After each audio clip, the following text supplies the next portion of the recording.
Good morning, everyone. Welcome to Activities for People Living at Home with Dementia. Our sponsors today are Area Agency on Aging of Tarrant County and United Way of Tarrant County. Our Zoom event is being recorded for the purpose of future use by our families and communities. Dementia-Friendly Fort Worth proudly presents still life painting, The Lobster by Arthur Dove. And we have Erin Long here from Eamon Carter Museum to tell us all about this still life painting. Today is Friday, July 10th. Erin, we're so glad you're here. All right. Thank you so much for welcoming me to your group today. I feel really honored to be part of your Friday. Want to start you off. Again, I'm Erin Long. I'm a gallery teacher here at the Eamon Carter Museum of American Art. And I thought we might begin today by taking a view of the museum itself as it is this morning. This is our front gallery, part of our 1961 addition to the opening of the museum. This is the original building that the museum was in. And right now this houses our 20th century gallery. So we have lots of exciting works from the 20th century. And one of the things we'll be talking about today is the transition of still life painting into the modern era. So that's kind of what we're going to be playing with today. But I thought I'd give you a view of the galleries and all of our gallery assistants masked up. We're all wearing masks in the galleries right now. I have mine off so that we can talk this morning. But it's a new world in museums and we're all adapting. Let me share my screen first so we can see the beginnings of still life painting in the United States. This is the front of the museum that you're seeing here. Again, built in 1961 by Eamon Carter. And one of the earliest paintings we have in our collection is this one by Raphael Peale. And I'm just going to let you take a minute to look at this and let me know what you're seeing and what you're thinking about what you're seeing. The detail on the peaches is just magnificent. Are those peaches or are they nectarines? It looks like there's a little fuzz on there, but I can't tell. It looks fuzzy to me too. The title of this painting is Peaches and Grapes with Chinese Export Basket. So the artist identifies them as peaches and they do look really fuzzy. Beautiful. Any other observations or thoughts about this? Tell us more. Well, this artist was painting in the early decades of the 1800s. And his father was a famous, perhaps the most famous artist in the United States, the creator of the first museum in the United States in Philadelphia. His father was named Charles Willson Peale. He named almost all of his children after inventors and artists from the Renaissance period. And so here we have Raphael. And Raphael was painting these still lifes at a time when this was the least important kind of painting there was, at least according to Charles Willson Peale. He thought that this was lowly and common kind of painting to do, but Raphael Peale insisted that he could share something about the new American Republic through these paintings. And what you need to know about the Peale family is that they had greenhouses that were heated in Philadelphia at a time when even most homes were heated only by a simple kitchen fireplace. And so this was kind of a heightened experience where they grew traditional varieties and used science, the science of water consumption, the science of fertilization, to perfect the produce that they were creating. So this is a sign of both wealth and luxury. And the basket that it's in that beautiful pierced porcelain basket came from China, which for Peale seemed like a confirmation that the United States had arrived as a trading nation, as an important player on the world stage. So he's not just sharing these juicy, delicious peaches with us, he's making a commentary about the abundance and the wealth of the United States. So that's one of the things he is working with. Very traditional. Anything you'd like to add about this? I'm curious about your reactions to the surface and the background that these objects are sitting on. What are you noticing about that? I have a hard time seeing much of a difference between the table and the wall. Excellent observation.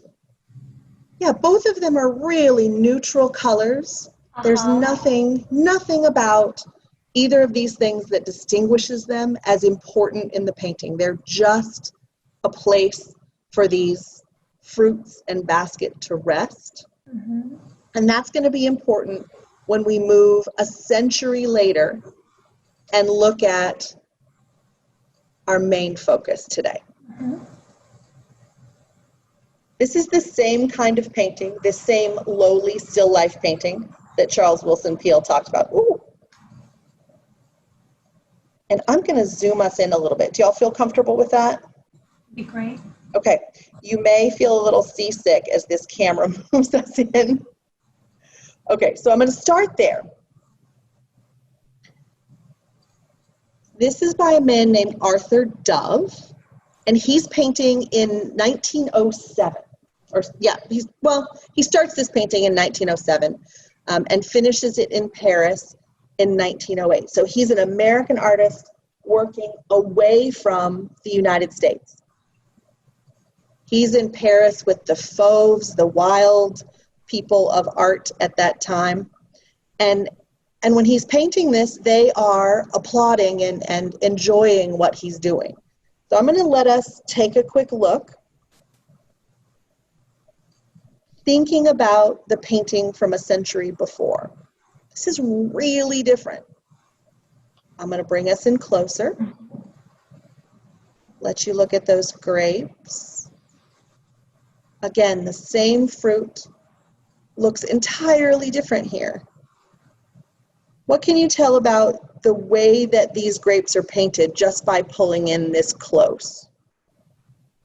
Do you have any clues about the artist's style? It's not as distinct as the other grapes were. They were more individual on the other one. Yes, so this almost looks like a mass of grapes rather than individual. That's a great observation. Rather than individual grapes. Mm-hmm. And if we zoom in just a little more, you might be able to see how much paint is on the individual strokes. Can you see how bumpy that is on your screens? This artist has made no attempt to hide the fact that there's a paintbrush and a person involved here. He's creating this, and his work matters.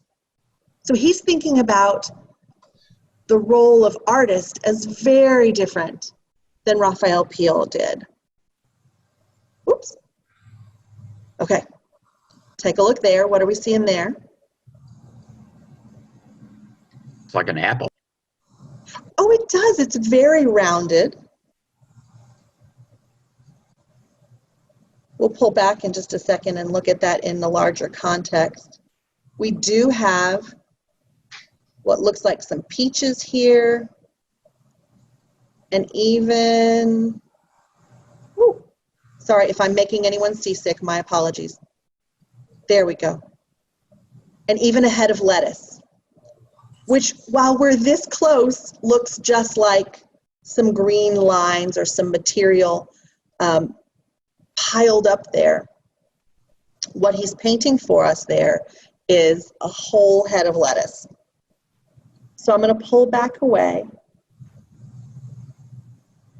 Is that a lobster in the dish in front? It is a lobster.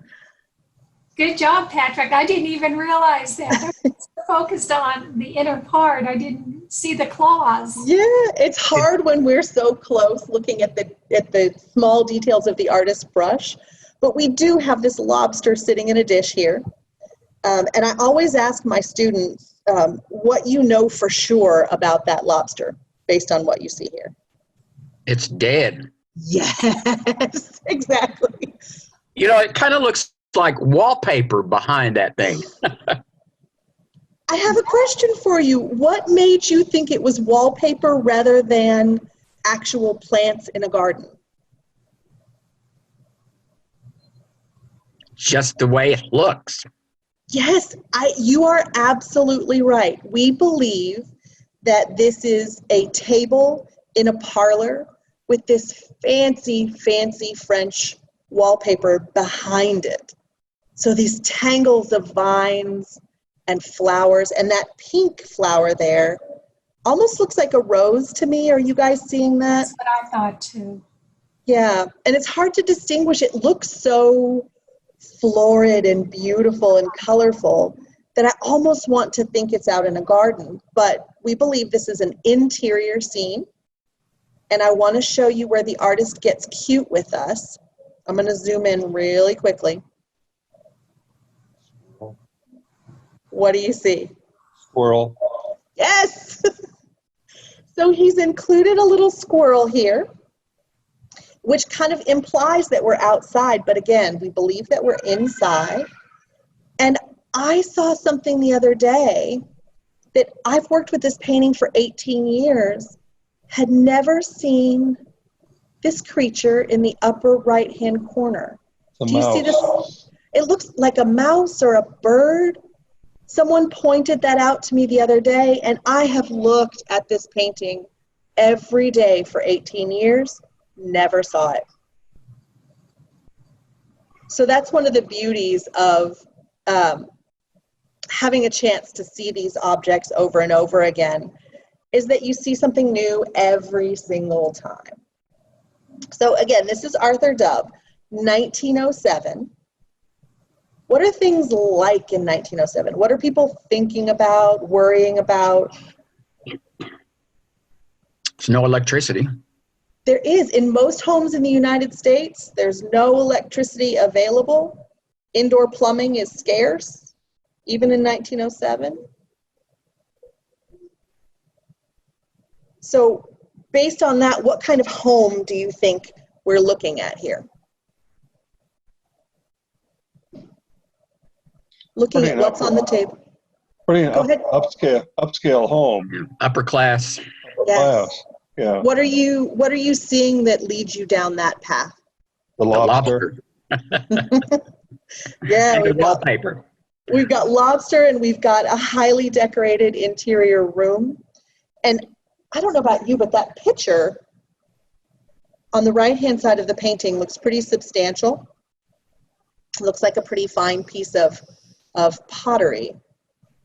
So we have a lot going on here. And I also want you to notice the composition, the way that Arthur Dove arranged these objects to paint. So he's gathered them very closely, just like Raphael Peale did. They're gathered in the center of the table, and the artist is focused on creating something kind of a pleasing mass. And it looks like I'm closer than I am. Don't get worried about the painting. So I'm about 2 feet away from the painting. But we're seeing almost this triangle of objects on a table. So he's arranged it really carefully to make it a pleasing thing for us. And he's focused really closely on the table, ooh, sorry about that, in a way that Raphael Peale didn't. I want you to look at this beautiful tablecloth and the way he created the colors. So I'm going to zoom us in. What colors are you noticing in this white tablecloth?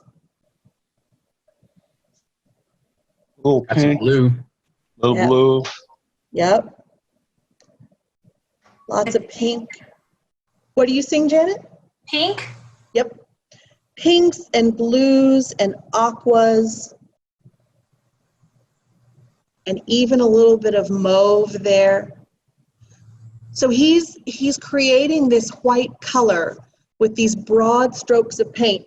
And again, he's not hiding that he's the one doing this. The artist is present in this painting in a way that Raphael Peale didn't want to be present. He wanted to remove himself and almost create a camera-like approach. So what's happened in the intervening years between Peale and Dove is that we now have photography as a practice in the United States. You can go to the store and buy a camera and buy film. And so the act of making a painting that looks real is something that a camera can do. And so the role of the artist is changing. We're seeing their presence in the works of art. The other thing I want you to notice is the heavy dark outline around each of the objects. We don't have those same rounded edges, the soft fuzzy texture of the peaches. What we have are these boldly outlined objects. Any thoughts about why the artist might have chosen to do that, or does it remind you of anything?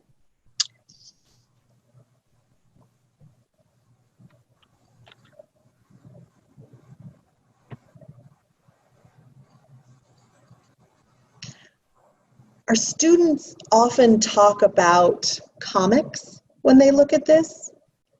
Think Peanuts or Beetle Bailey in the newspaper. These bold edges really highlight each object and almost flatten them out. I don't know, does this look two-dimensional to you or more three-dimensional? Yeah, that's more two. Yeah, it really is. It kind of flattens out the space a little bit, which makes us question how deep this garden is. Yeah, you don't have the shadows. You don't have the shadows that the other one did. Absolutely. So this is a much less realistic work of art. We're not concerned about shadow.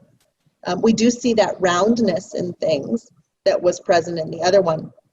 But this is really designed to be a flat space so that we don't know exactly how far back it goes, which I think is really interesting. All right.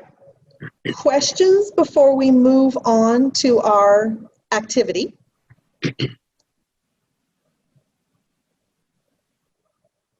Okay, so here's what we're going to do. I'm going to move us down the hallway. We're going to walk through the museum back to my office.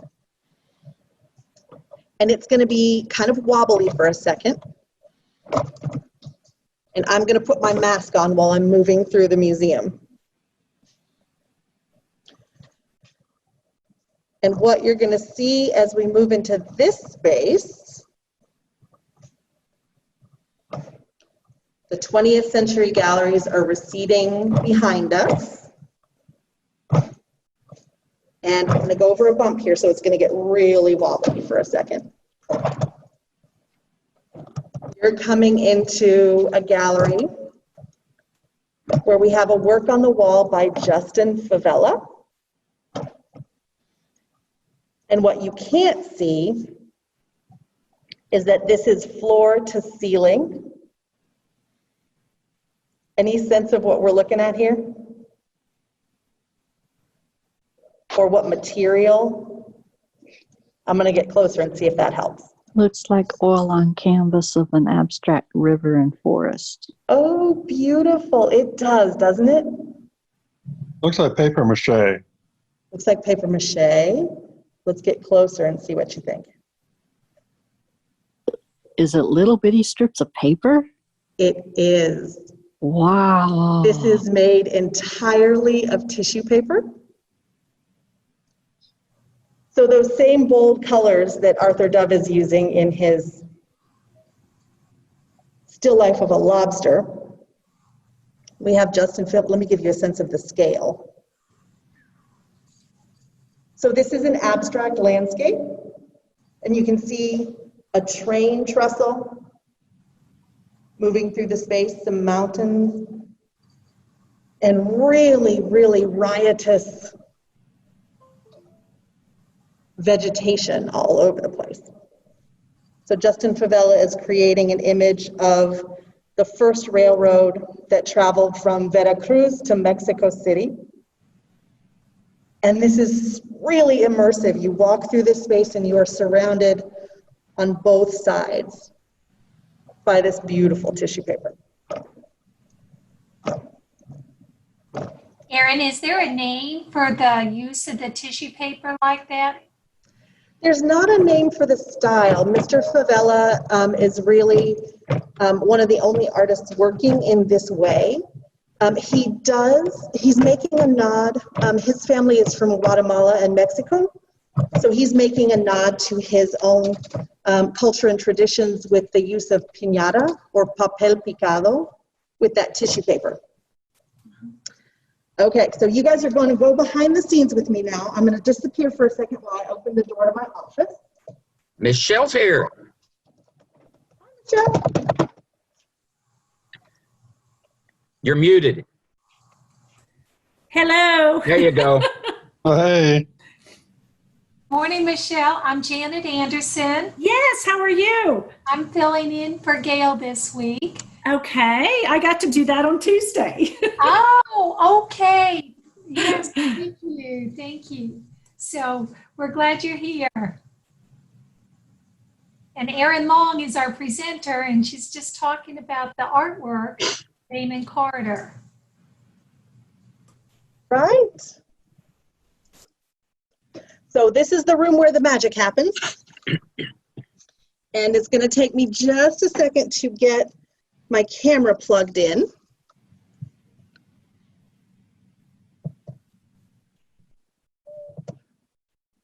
There we go. And I'm going to change to a document camera so that you can see my hands at work. There we go. Can you see my equipment here? Yep. Okay. All right. So one of the things we had talked about, and I'm going to turn my computer so I can see it, is the way that Arthur Dove was working. And so if you'd like to participate, you might grab a pencil, a writing surface, some color if you have it.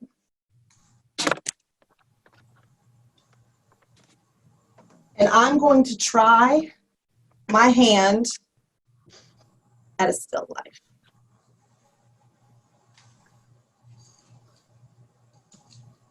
So I turn my light on. The objects I have here are a cup. This reminded me of the wallpaper that we saw in the Arthur Dove image.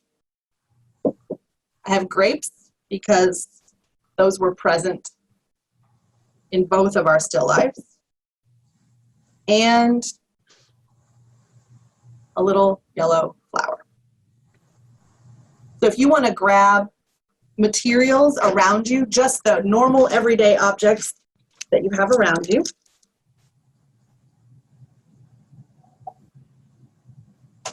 And if you'll forgive me, I've never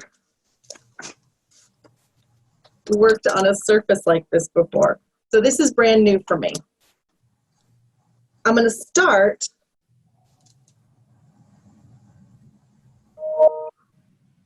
with my mug. Can you see my marks? Yes. Start with the mug.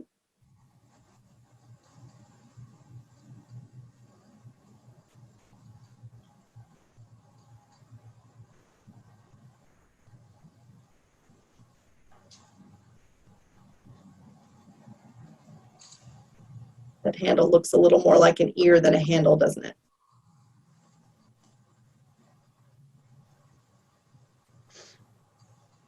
And then, and Michelle, when this whole program started, I asked everyone for their patience and grace with my drawing abilities. I'm just roughing out the shapes here.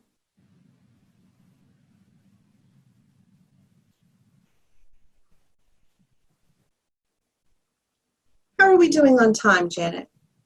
We are, it's 11:01, and we want to push out probably in about 3 or 4 minutes. Okay. So I won't spend much time on color here. But what I wanted you to notice in your own work is how that addition of a bold black outline changes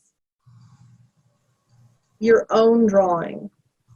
And this was something that was really a revelation. We did this activity with older students, and they were used to the idea of drawing and sketching. Some of them were really nervous about making marks on paper in public. And I also get real nervous about that. So I notice the stripes inside of my cup.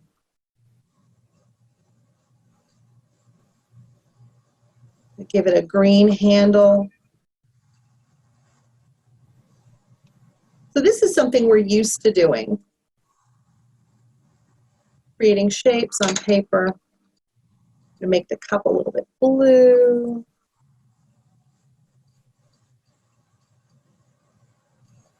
That looks wonderful, Erin.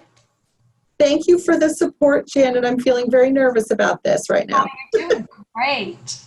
Okay, so we have these beautiful things. I'm going to add a little heaviness to the bottom of the grapes because my light is coming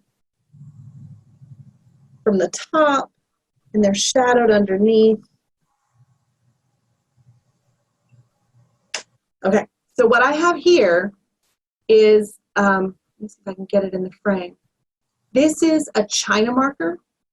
It's a really waxy crayon that is used to make marks on porcelain or china. This is why it carries that name. I believe this one is made in the United States. So this is really about what the purpose of the marker is. And what I'm going to do is I'm going to lay down these heavy, heavy black lines so you can see how it changes the image. And I'm just choosing the shapes that feel most important. Is that changing the way you all see this? It's very defining. Yes.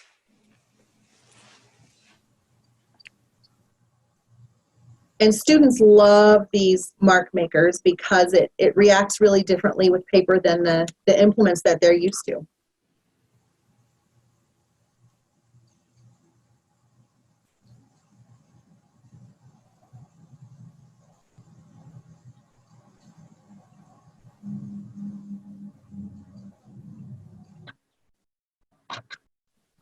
Is anybody else working with materials at home?